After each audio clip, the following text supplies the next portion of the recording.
नमस्कार दोस्तों, यहाँ पर आप लोग देख सकते हैं मेरे पास 7वीं क्लास के छात्रों के लिए बिहार अर्धवार्षिक परीक्षा का सामाजिक विज्ञान का एकदम ओरिजिनल क्वेश्चन पेपर है। ठीक है ना, एकदम हूबहू यही दोस्तों आपके पेपर में आने वाला है। पूरा मैं आपको जो भी बताता हूँ पूरा 100% रियल ही बताता हूँ और आपको पता भी होगा। ठीक है ना, तो चलिए इस क्लास में हम लोग इसका पूरा क्वेश्चन का आंसर आपको एक एक करके सही सही हम आपको बता देते हैं और आप लोग अच्छे तरीके से याद कर लीजिएगा। ठीक है ना दोस्तों, यहाँ पर ये सब क्या भरना है क्या नहीं भरना है ये तो आपको बहुत अच्छे से पता होगा, क्योंकि आप लोग ऑलरेडी कई सारा एग्जाम दे चुके हो, तो आप लोग बहुत अच्छे से ये सब तो ऑलरेडी आप लोगों को पता ही होगा। ठीक है, और आपको यहाँ नहीं कुछ भी भरना है ये भी आप लोगों को अच्छे तरीके से पता होगा। ठीक है ना, तो चलिए दोस्तों अब हम लोग ना पूरे क्वेश्चन को अच्छे तरीके से कंप्लीट करते हैं। ठीक है, आइए दोस्तों हम लोग पहला नंबर क्वेश्चन को देखते हैं। पहला नंबर क्वेश्चन देखने से पहले यहाँ पर पढ़ लीजिए। इस प्रश्न पत्र में कुल 6 प्रश्न समूह है। प्रत्येक प्रश्न का उत्तर देना अनिवार्य है। प्रत्येक प्रश्न के सामने उनके लिए निर्धारित अंक एवं निर्देश अंकित है। ठीक है, आपका पहला नंबर है, कोष्टक में दिए गए विकल्पों में से सही विकल्प चुनकर रिक्त स्थानों की पूर्ति कीजिए। तो कौन नंबर आपका है, राष्ट्रकूट डैश के शासक थे, तो पश्चिमी दक्कन आप लोग भर दीजिएगा। और ख नंबर है, युद्ध में लूटे गए माल पर लगने वाले कर को कहते हैं, तो खुम्स कहते हैं, खुम्स यहाँ पर भर दीजिएगा। ग नंबर है, सेल छोटे छोटे कणों में टूटता है जिसे क्या कहते हैं, तो अवसाद कहते हैं, अवसाद यहाँ पर आप लोग लिख दीजिएगा। घ नंबर है, अधिक केंद्र से दूरी बढ़ने पर भूकंप की तीव्रता धीरे धीरे क्या हो जाती है, तो कम हो जाती है। अंग नंबर है, भारतीय संविधान सभी व्यक्तियों को समान मानता है, तो समान यहाँ पर आप लोग भर दीजिएगा। ठीक है, तो ये आपका 5 नंबर का कंप्लीट हो गया। अब दोस्तों अगला देखिएगा, क्वेश्चन नंबर 2। क्वेश्चन नंबर 2 है, दिए गए कथन में सही के लिए सही तथा गलत के लिए गलत का चिन्ह लगाए। राज्य का राज्यपाल, ध्यान से सुनिएगा आप सभी लोग, है ना, बहुत ही इंपॉर्टेंट क्वेश्चन है। राज्य का राज्यपाल मुख्यमंत्री की नियुक्ति करता है, ये आपका कौन नंबर क्वेश्चन है। तो इसका बिल्कुल सही जवाब क्या हो जाएगा, यस होगा कि नो होगा, करता है कि नहीं करता है। तो आप लोग किस पर टिक लगाइएगा, आप लोग यस पर टिक लगाइएगा। ठीक है, ख नंबर आपका है, भारत के हर राज्य में विधानसभा नहीं है, बिल्कुल गलत है, तो ये गलत हो जाएगा। अगला है, हिमनद का निक्षेपण पुलिन कहलाता है, हाँ बिल्कुल कहलाता है, ये आप लोग याद रखिएगा। और घ नंबर आप सभी का है कि मोहम्मद बिन तुगलक प्रतिभा संपन्न सुल्तान था, हाँ बिल्कुल ये भी सही हो जाएगा।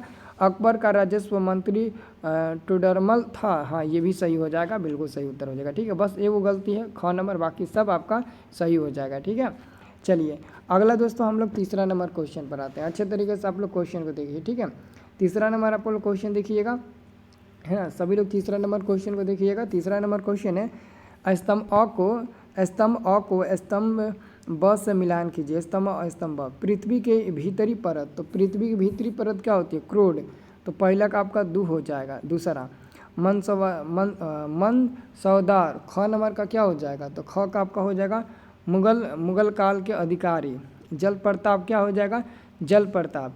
तो ग नंबर वाला कहाँ आएगा, सबसे नीचे आ जाएगा, नदी का खड़े ढाल वाले सैल पर गिरना।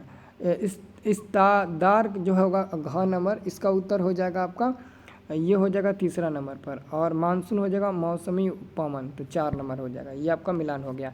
अब दोस्तों देखिएगा, सभी लोग चैनल को सब्सक्राइब कर लीजिएगा, ठीक है ना, क्योंकि हम आपको एकदम 100% रियल क्वेश्चन पेपर बता रहे हैं। 4 नंबर क्वेश्चन को देखिएगा, निम्नलिखित प्रश्नों के उत्तर लगभग 20 शब्दों में दीजिए। पहला है, संविधान क्या है दोस्तों, संविधान क्या है। संविधान एक ऐसा लिखित या अलिखित दस्तावेज या नियमों का समूह होता है जिसमें किसी देश या संगठन को चलाने के लिए आवश्यक मूलभूत सिद्धांत, नियम और अधिकार तय किए जाते हैं। और क नंबर है, अभिलेखागारों में क्या रखा जाता है। अभिलेखागार वह स्थान है जहां ऐतिहासिक, प्रशासनिक और महत्वपूर्ण कागजात सुरक्षित रखे जाते हैं। अब दोस्तों अगला क्वेश्चन है, ग नंबर, राष्ट्रकूट कैसे शक्तिशाली हो गए। राष्ट्रकूट मजबूत सेना, सफल युद्ध नीति, आर्थिक समृद्धि और संस्कृति संरक्षण के कारण भारत के शक्तिशाली साम्राज्य बन गए। अब दोस्तों अगला है आपका घ नंबर, कायांतरित शैल क्या है। अत्यधिक ताप और दाब के कारण जब पुरानी चट्टानें अपना रूप बदल कर नई चट्टान बनाती है तो उन्हें कालांतरित शैल कहते हैं। क्षयांतरित सेल कहते हैं। अगला अंगा नंबर प्लेटें क्यों घूमती हैं? पृथ्वी की सतह पर कई बड़ी प्लेटें में बटी होती हैं। पृथ्वी के अंदर अत्यधिक गर्मी पाई जाती है। इस गर्मी से मेंटल में संवहन धाराएं बनती हैं। ये धाराएं प्लेटों को धकेलती है और खींचती रहती है। इसी कारण प्लेटें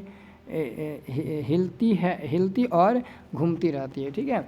अब दोस्तों अगला क्वेश्चन हम आपको 5 नंबर बताने वाले हैं। 5 नंबर आपका प्रश्न है, निम्नलिखित प्रश्नों के उत्तर लगभग 50 शब्दों में दीजिए। कौन नंबर? पृथ्वी की तीनों परतों के बारे में लिखें, या फिर मौसम और जलवायु में अंतर स्पष्ट करें। आइए हम लिखते हैं कि मौसम किसी स्थान की खोज बदलने वाली स्थिति है जिसमें तापमान, वर्षा, हवा और आर्द्रता शामिल होते हैं।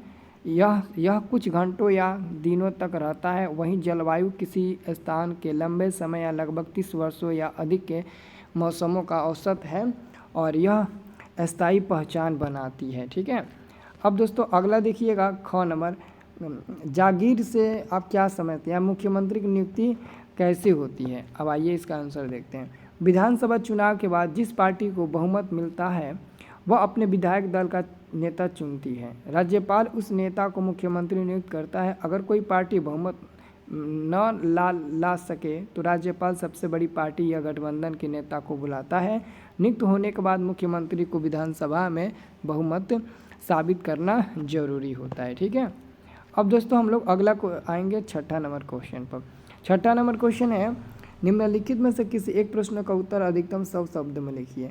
मुगलों की भू राजस्व के बारे में आप विस्तार से बताएं, या फिर वायुमंडल के संगठक के बारे में लिखिए। तो हमने लिखा, मुगलों की भू स्वराज्य व्यवस्था सबसे संगठित और विकसित मानी जाती है। अकबर के समय में राजा टुडरमल ने इसे सुव्यवस्थित किया। इसे जब्त प्रणाली कहा जाता था। इस व्यवस्था में पूरे राज्य की भूमि का सर्वेक्षण किया गया और खेतों की उपज के आधार पर तय किया गया। औसत उपज और दाम निकालकर किसान से निश्चित कर वसूला जाता था। आमतौर पर उपज 1/3 हिस्से कर के रूप में लिया जाता था। राजस्व प्रायः नकद में जमा करना होता था, जिससे सरकार को स्थायी आय मिलती थी। इस प्रणाली से किसानों को सुरक्षा भी मिली और प्रशासन में नियमित आय भी सुनिश्चित हुई। ठीक है। तो ये दोस्तों आपका 50 नंबर का पेपर हो गया। अच्छे से देकर आइएगा। कमेंट बॉक्स में थैंक्स लिखकर जरूर जाइएगा।